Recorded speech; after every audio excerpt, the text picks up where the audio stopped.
ये आ गया। हिंदुस्तानियों से कुछ सीखो ना सीखो, जुगाड़ जरूर सीख सकते हो। हाय, एक सेकंड। व्हाट्सअप व्हाट्सअप व्हाट्सअप, कैसे हो? हाँ भाई, इंस्टाग्राम गिवली विवली बना ली होगी मेरे हिसाब से। अब तक तो ट्रेंड चल रहा है, तुमने भी बना ली होगी। कोई सुंदर सुंदर बनाई है तो बताना जरूर। हो गया, मन भर गया गिवली। अब बताऊंगा तुम्हें 30 डे स्ट्रैटेजी CUET। क्या बात कर रहे हो भैया वंश भैया, आज कब से 30 डे 20 डे 10 डे स्ट्रैटेजी लेके आने वाले आगे? भाई मैं ये वाला बंदा नहीं हूं ना, मैं ये चीजें करता हूँ। अपन तो बताता है रियलिटी, साफ सीधी रियलिटी तेरे को बताएगा।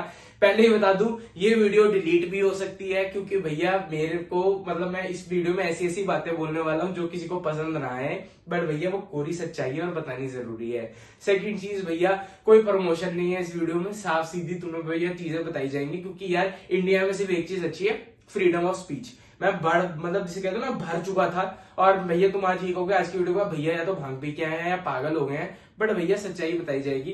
That is my only purpose of भैया लाइफ। तुम्हें भैया प्रॉब्लम का सोल्यूशन मिलकर जाएगा। यहाँ पे श्योरिटी है CUET का, जो तुम इतने दिन से परेशान हो। और सबसे बड़ा क्वेश्चन क्या है भैया, 10,000 रुपए जायज है? क्योंकि भैया अगर जिसने समझना है वो समझ गया होगा 10,000 रुपए क्या जायज है कि नहीं। जो भी महंगे महंगे कोर्सेज मार्केट में बिक रहे हैं, क्या वो जायज है? कैसे करनी है प्रिपरेशन, कहां से करनी है प्रिपरेशन, सब कुछ A to Z इस वीडियो में कवर्ड है भैया। कोई शुगर कोटिंग बातें नहीं की जाएगी, फैक्ट बताया जाएगा। यहाँ कोई UPSC का इंटरव्यू नहीं चल रहा है कि मेरे को तुम्हें प्लीज करना है। यहाँ पे भैया साफ सीधी सच्चाई बताई जाएगी। पसंद आए देखो, नहीं पसंद आए भैया जाके जिसके पास भी जाने चल जाओ। बहुत सारे भैया दीदी तुम्हारे अवेलेबल हैं और भैया तुम्हारी हेल्प करते हैं। भैया उनके पास जाइए, उनकी सहायता लीजिए। अपन अकेला है तो अपन अकेला आया है और अकेला खड़ा है, और भैया सच्चाई बोल के जाएगा। तो बिना किसी देरी के इस वीडियो को शुरू करने से पहले मैं बातचीत शुरू करूं, भाई एक चीज समझो, ये जो CUET है ना, ये भाई क्या है, ये है डर का धंधा। तुम्हें डराया जा रहा है, धमकाया जा रहा है कि भाई पढ़ लो पढ़ लो पढ़ लो पढ़ लो, क्योंकि पता नहीं अगर हम 1 महीने में तैयारी नहीं करी या हमें कोई ढंग का कॉलेज नहीं मिला, हमारा जिंदगी में कुछ नहीं होगा, हम जीरो हैं, कुछ नहीं होने वाला। पता नहीं दिल्ली का नॉर्थ कैंपस नहीं मिला तो मैं तो अपनी नस काट लूंगा। भाई पहले एक चीज समझ, खाली BCom ऑनर्स करने से कहीं तेरी जॉब की गारंटी नहीं है। सेकंड, कोई ये गारंटी नहीं है कि भैया अगर तू BCom ऑनर्स कर रहा है, कल को तेरे को IIM में MBA में प्रेफरेंस मिलने वाली है। कैट तेरे को फिर भी फोड़ना पड़ेगा, पढ़ाई तेरे को फिर भी करनी पड़ेगी। चाहे तो UPSC टारगेट करना चाहता है, CA टारगेट करना चाहता है, चीजें कुछ नहीं बदलने वाली। पढ़ाई फिर भी करनी पड़ेगी किसी भी चीज को क्रैक करने के लिए। तो भाई ये सिर्फ एक डर का धंधा है कि पता नहीं तू नॉर्थ कैंपस में नहीं गया तो तेरा लाइफ में क्या होगा। यहाँ लोग IIM और SRCC छोड़ के बैठे हैं, तो क्या वो लाइफ में डिप्रेस बैठे हैं या फिर उन्होंने सब कुछ छोड़ दिया? नहीं ना, वो कुछ और कर रहे हैं अपनी लाइफ में, बस कुछ तो कर रहे हैं ना। जरूरी थोड़ी है हर सक्सेसफुल आदमी भैया वहीं से आता हो। वही भैया जीतू भैया कोटा फैक्ट्री वाली बात, भैया सुंदर पिचाई IITian है, सत्येंद्र नडेला नहीं भी है।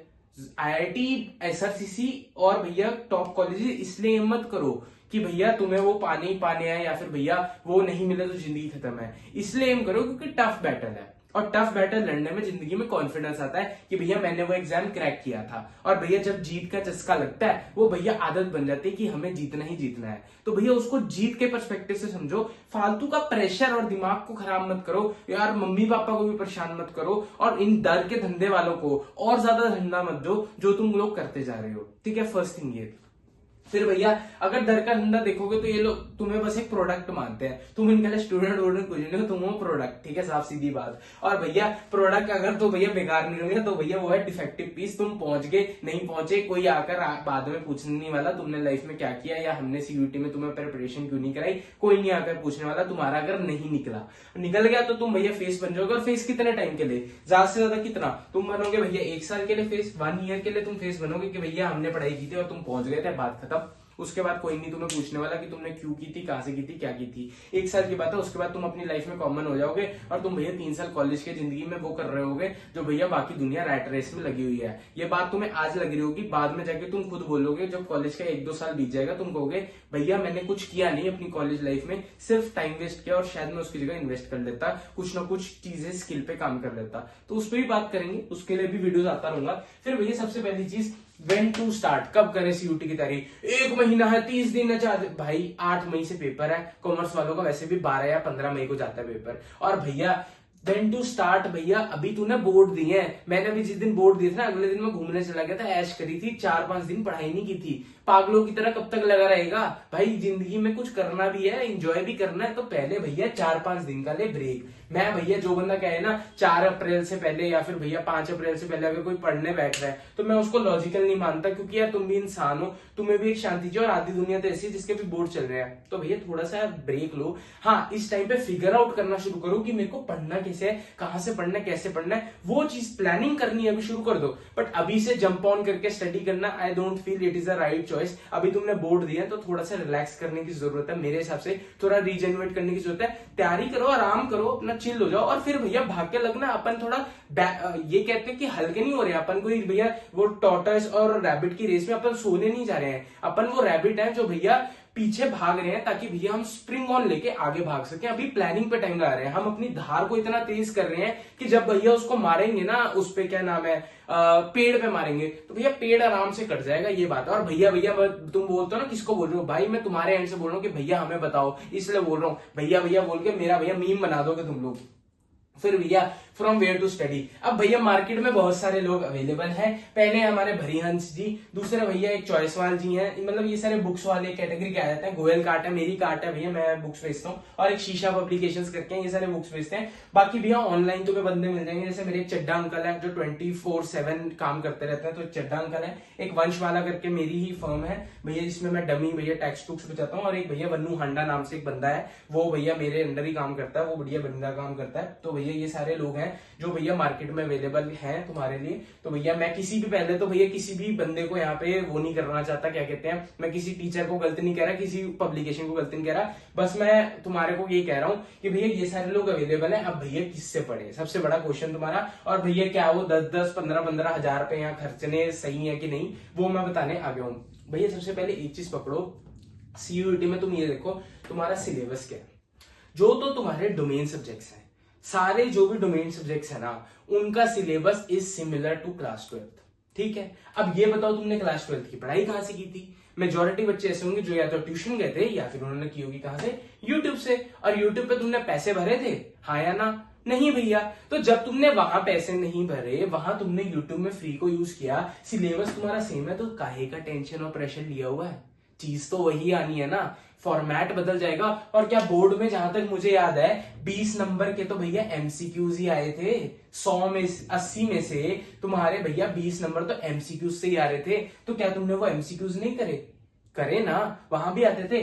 अब भैया कितने आ रहे हैं? 50 एमसीक्यू आ रहे हैं। 20 की तो प्रिपरेशन करके गया था तू फुल सिलेबस की, तो 30 ही एमसीक्यूज वादू आ रहे हैं, फालतू आ रहे हैं, कुछ अलग तो नहीं आ रहा। तो काहे का इतना प्रेशर लिया हुआ कि भैया क्या से पढ़ूं, कैसे पढ़ूं, कहां पढ़ूं? सिलेबस जब तेरा सारा सेम है, एक भैया बस इकोनॉमिक्स है जिसमें भैया उन्होंने मैक्रो और माइक्रो मिक्स कर दिया है, वरना बाकी चीजों का तो सारा सिलेबस सेम है। तो पढ़ना कहां से है भैया? फ्री में यूट्यूब खोल, पढ़ाने वाले इतने लोग बैठे हुए हैं, और पुराने लेक्चर्स देख ले, कोई नए नहीं दे रहा तो पुराने लेक्चर्स देख ले, सिलेबस तो सेम ही है। तुझे सिर्फ अपने कंसेप्ट्स को क्लियर करना है, तुझे भैया चीजों को सॉल्व करके रखना है, कंसेप्ट्स क्लैरिटी चाहिए तेरे को कि भैया अगर एमसीक्यू में 4 ऑप्शन है तो तू कंफ्यूज नहीं हो रहा कि भैया कौन सा ऑप्शन सही है, क्या होना चाहिए इसका आंसर, वो चीज इंपॉर्टेंट है। फिर भैया एक और क्वेश्चन, भैया ये तो ठीक है मैंने कंसेप्ट क्लैरिटी कर ली, अब ये नहीं समझ आ रहा भैया बुक कहां से पढूं, किस मटेरियल से पढूं? भाई मैं ना चीख चीख के थक गया, बता के थक गया भाई। एक ही किताब है NCERT, भैया एनटीए वालों को और कुछ नहीं आता। तो ये छोड़ दे, तेरे पास भैया कौन सी भी पब्लिकेशन की हेल्प बुक है, कुछ भी हो तेरे पास, पेपर यहां से बनना है। इवन फॉर अकाउंटेंसी जैसे सब्जेक्ट पेपर यहां से बनना है। एनसीईआरटी से ही पेपर बन के आता है, एनसीईआरटी से ही पेपर होता है, और भैया एनसीईआरटी से ही सब कुछ होएगा। तुम्हें पढ़नी भी यही किताब पड़ेगी। कंसेप्ट और क्लैरिटी यूट्यूब से लो, पढ़ाई एनसीईआरटी से करो, तुम्हारा काम अपने आप बनने लग जाएगा। प्रॉब्लम कहां आती है? प्रॉब्लम आती है इस सब्जेक्ट में जो भैया तुम्हारा गले का फंदा बन के बैठा हुआ है, इंग्लिश, और थोड़े बच्चों के लिए जिन्हें मैं लेके चलता हूं भैया जनरल एप्टीट्यूड टेस्ट। अब भैया पता है प्रॉब्लम क्यों आ रही है? सीयूईटी एज ए एग्जाम इतना टफ नहीं है। सीयूईटी एज ए एग्जाम इतना टफ बन गया है क्योंकि बहुत सारी जनता पेपर दे रही है। जितने लोग अवेलेबल हैं सब कह रहे हैं कि भैया हम पेपर देंगे सीयूईटी का। फिर भैया प्रॉब्लम कहां आती है? क्योंकि पॉपुलेशन बहुत ज्यादा है, लोग बहुत ज्यादा है, और तुम हो भैया ये वाली कैटेगरी वाले, जनरल कैटेगरी से बिलोंग करते हो, और भाई साहब इतना पैसा खर्चने को भी नहीं है। इतना है कि हम डीयू जा सकते हैं, बट भैया आगे का क्या? ये प्रॉब्लम है असली। तो तुम अगर इस कैटेगरी को बिलोंग करते हो तो तुम्हें कंपटीशन को बीट करना पड़ेगा। और कंपटीशन को बीट कैसे कर सकते हैं? वो भैया अपने कंसेप्ट्स को क्लियर करके, यूट्यूब से फ्री में पढ़ाई करके, और मैक्सिमम मैक्सिमम मैक्सिमम जितना हो सके टेस्ट देके। क्योंकि भैया ये बोर्ड जैसा पेपर नहीं है, यहाँ 3 घंटा नहीं चेक हो रहा है, यहाँ तेरे 60 मिनट चेक हो रहे हैं। उस 60 मिनट में तू वो 50 क्वेश्चन 50 सही गलत और सही देख कर, क्योंकि वहां नेगेटिव मार्किंग भी है, क्या तू कर पाता है कि नहीं, वो टेस्ट हो रही है तेरी गेम। और वहां पर भैया 100 बच्चा बैठेगा, 100 में से ये नहीं देख रहे किसने 100 में से 100 सही किए, वो ये देख रहे हैं किस पर्सन ने मैक्सिमम स्कोर किया। मतलब जिस पर्सन ने हाईएस्ट नंबर, सपोज 250 का तुम्हारा पेपर है ना, सपोज तुमने 220 स्कोर करा और 220 हाईएस्ट था, तो तुम्हारी 99 या 100 परसेंटाइल ही काउंट हो जाती है। वो भैया कंपटीशन में से चेक कर रहे हैं, वो ये नहीं चेक कर रहे कि तुम लोगों को कितना अच्छे से कंसेप्ट आते हैं, वो कंपटीशन में से चेक कर रहे हैं तुम्हें कितना अच्छे से प्रेशर हैंडलिंग आती है और तुम उस 60 मिनट को कैसे यूटिलाइज कर पाते हो। तो भैया की कोड यही है, टेस्ट। जितने ज्यादा हो सके तुम मॉक टेस्ट दोगे, जितने ज्यादा हो सके तुम प्रैक्टिस करोगे, काम बन जाएगा। तो इंग्लिश एक ऐसा सब्जेक्ट है जहां पे भैया मैक्सिमम लोग हार मान जाते हैं या फिर मैक्सिमम बच्चों के नंबर कट जाते हैं। रीजन भी इस सब्जेक्ट से हमारा दूर दूर तक नाता नहीं होता है। और भैया यहाँ पे जो सिलेबस है ना, वो तुम्हारा कॉमन किताबें नहीं गिवन, बड़ा वेग सा सिलेबस है, जैसे रीडिंग कॉम्प्रीहेंशन आ गया। मैं वैसे मेन बता रहा हूँ, मुझे जितना आइडिया, रीडिंग कॉम्प्रीहेंशन होता है, एक भैया जंबल्ड सेंटेंसेस होते हैं कि तुम्हें पैराग्राफ बनाना होता है, जंबल्ड वर्ड्स होते हैं जिसमें तुम्हें पूरा सेंटेंस बनाकर देना होता है, एंटोनिम, सिनोनिम, मीनिंग, और मेन चीजें यही सारी कवर हो जाती हैं। अब इसकी प्रैक्टिस कहां से करें? तुमने बहुत सुना होगा, आजकल तुम्हें बता रहे होंगे, वर्ड पावर मेड इजी करके एक किताब है और भैया रेनन मार्टिन करके किताब है। भाई उन किताबों में ना ये टॉपिक्स बड़े अनफिगर्ड से दिए हुए हैं। इंस्टेड तुम जाओगे ना अगर इनको खुद प्रिपेयर करने, तुम कभी इन टॉपिक्स को समझ कर नहीं कर पाओगे, बिकॉज इट इज इंग्लिश। कभी इसको समझ कर, अब वहां पे तुम 4 सेंटेंस प्रैक्टिस करोगे और 5वां नहीं आएगा तो तुम खुद बना पाओगे ना। कोई तुम्हें ये नहीं बता सकता कि भैया जंबल सेंटेंसेस से हमें एक पैराग्राफ कैसे बनाना है, रीडिंग कॉम्प्रिहेंशन को तेज कैसे करना है। कभी जिंदगी में रीडिंग कॉम्प्रिहेंशन किसी ने सिखाया तो नहीं था ना, रीडिंग कॉम्प्रिहेंशन प्रैक्टिस कर करके बार बार दे दे के हमें आया था। तो सेम चीज फॉर इंग्लिश जैसा सब्जेक्ट, तुम्हें ज्यादा से ज्यादा भैया पेपर्स देने पड़ेंगे जो भैया सीबीटी मोड में हो। अब भैया सीबीटी मोड क्यों कह रहे हो आप? सीबीटी मोड में देने का रीजन ये है बिकॉज जब तुम उसको सीबीटी मोड में दोगे ना, तुम वो स्क्रीन पे रीडिंग पैराग्राफ पढ़ना जल्दी जल्दी सीखोगे, प्लस वो reading paragraph with in time frame पढ़ोगे। जब तुम्हारे पास भैया प्रेशर आएगा कि हमारे पास 60 मिनट है और 50 क्वेश्चन करने ही करने हैं, तब वो प्रेशर की गेम समझोगे। तो सीबीटी मोड में इंग्लिश के भी जितने टेस्ट पेपर्स दोगे ना, वो तुम्हारे लिए ज्यादा फायदेमंद है एज कंपेयर टू तुम चीजों को समझो मैं कहां से पढ़ूं, कैसे पढ़ूं, 50-50 60 हजार के कोर्सेज खरीदूं इंग्लिश के लिए। फिर भैया क्या वो 10,000 रुपए हमें लगाने चाहिए? भाई जैसे मैंने बताया, समझने के लिए तुम्हारे पास चीजें सारी फ्रीली अवेलेबल है। तुम भैया 10,000 दे के समझोगे? सीधी बात, अगर फ्री में मैटर अवेलेबल है और तुमने समझना नहीं है और तुम्हें कहना भैया हम 10,000 खर्च लें फिर हम उस चीज को समझेंगे, हम वो करेंगे, तभी तो लोग ट्यूशन लगाते हैं। अब तुम्हें वो 10,000 बचाने हैं, लॉजिकल दिमाग रखना है, खुद पर काबू रखना है, खुद पर डिसिप्लिन रखना है, सेल्फ स्टडी करनी आती है, तो तुम वो 10,000 अपने माँ बाप के बचा लोगे और सही में उनको री इन्वेस्ट कर दोगे कहीं बेटर चीज पे, मॉक टेस्ट वगैरह पे, जहां तुम्हें उसकी जरूरत है। इंस्टेड तुम वही चीज जो पढ़ी हुई है उसको फालतू में दोबारा से समझने के लिए दोगे, जो चीज फ्रीली अवेलेबल है। तो आई होप तुम्हें क्लैरिटी मिली होगी कि तुम्हें किस चीज पे इन्वेस्ट करना है। और मैं दोबारा बता दूं किस चीज पे इन्वेस्ट करना है, दैट इज योर टेस्ट। तुम अगर किसी बुक पे भी इन्वेस्ट करोगे ना, वो भी तुम्हें मैक्सिमम रिटर्न नहीं देगी। रीजन बीइंग, तुम्हारी जो बुक है ना वो भैया पेपर फॉर्म में है और वहां क्वेश्चन सीबीटी फॉर्म में आने हैं, और भैया दोनों में फर्क होता है। हम जो भी कर लें, बुक में भैया एक ईज होती है बट सीबीटी में ईज नहीं होती। वो आंखें खराब करनी पड़ती हैं स्क्रीन के साथ और जल्दी जल्दी टिक कलेक्ट करना पड़ता है भैया, वो कंप्यूटर से फाइन हमें होना पड़ता है, तभी हम सीबीटी मोड को क्रैक कर पाते हैं बढ़िया तरीके से। रियलिटी बबल बर्स्ट कर दूं, जिस बंदे के प्री बोर्ड्स में 80 से लेके 90% पे प्लस नंबर आए हैं वो आराम से नॉर्थ कैंपस निकाल सकता है। बस अब गेम ये है कि तुम कितना बढ़िया अगले 30 दिन में प्रिपेयर करते हो, कंसेप्ट्स को क्लियर करते हो, कितने ज्यादा मॉक टेस्ट देते हो। क्योंकि जो बंदा, यार सिंपल चीज है, अगर एक पर्सन 15 मॉक टेस्ट देके आया होगा और एक बंदे एक मॉक टेस्ट देके आया होगा, 15 वाले के पास एज होगा, उसने उतने ज्यादा क्वेश्चन देखे होंगे, उतनी ज्यादा वैरायटी से एक टॉपिक से क्वेश्चन देखे होंगे कि वो उनको सॉल्व कर सकते हैं। तो भैया वो नॉर्थ कैंपस, यहाँ वाले लोग आराम से नॉर्थ कैंपस के लिए एम करो, तुम आराम से नॉर्थ कैंपस निकाल लोगे, SRCC वगैरह बड़ी इजीली। जो बंदा 60 से 80% ला रहा है अपने प्री बोर्ड्स में, भैया आप साउथ कैंपस के लिए एम करो, फिर ही आपका दिल्ली यूनिवर्सिटी जाने का फायदा है। उसके अलावा दिल्ली यूनिवर्सिटी जाने का फायदा नहीं है। उनमें भी मेन कॉलेजेस हैं जिनकी मैं लिस्ट बाद में दे दूंगा।